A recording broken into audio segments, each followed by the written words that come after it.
Me mesazhin se NATO-ja nuk do të lejojë të rrezikohet paqja në Bosnjë dhe Hercegovinë, sekretari i përgjithshëm i Aleancës Veriatlantike, Mark Rutte, e ka nisur turin e tij të parë në Ballkanin Perëndimor.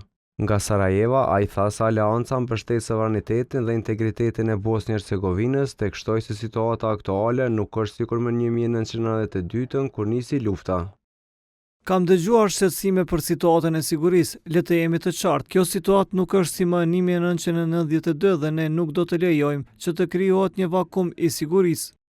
Komuniteti ndërkombëtar është këtu dhe është i angazhuar për të vazhduar mbështetjen tonë të fuqishme. Retorikat nxitse dhe veprimet janë të rrezikshme. Ato paraqesin një kërcënim të madh për stabilitetin e Bosnjë-Hercegovinës dhe të sigurisë.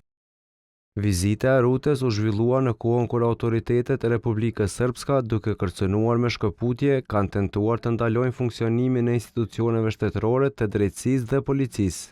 Edhe në konferencën e përbashkët, antarja serbe e presidencës së Bosnjë-Hercegovinës dha qëndrime ndryshe prej dy antarëve të tjerë. Željka Cvijanović tha se nuk është i diskutueshëm integriteti territorial, por shtoi se kundërshtojnë antarësimin në NATO.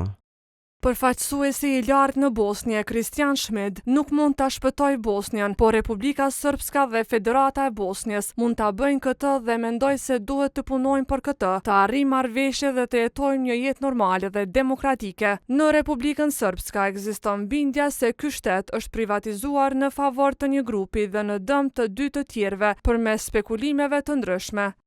Antari i presidencës bosnjake Denis Beqirović deklaroi se është e rëndësishme që NATO-ja nuk do të lejojë vakum të sigurisë dhe se mbështesin përfaqësuesin e lartë ndërkombëtar Schmidt.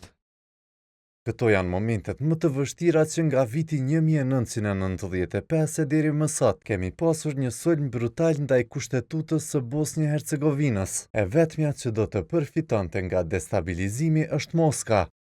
Një çështje që askush nuk e përmend është nevoja që Bosnja të ndajë më shumë fonde për sektorin e mbrojtjes, duke qenë se flasim për dëshirën për të bërë antare e NATO-s. Shuma e parashikuar në buxhetin që miratojmë sot nuk është as afër 2 të LGBT-s.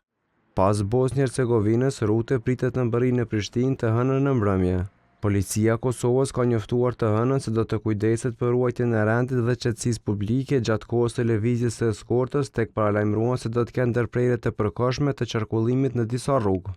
Rute do të takohet të martën me presidenten Vjosa Osmani dhe kryeministrin Albin Kurti. Ai vizitoi rajonin në kohën kur po përmendet mundësia e largimit të ushtrisë amerikane nga Evropa.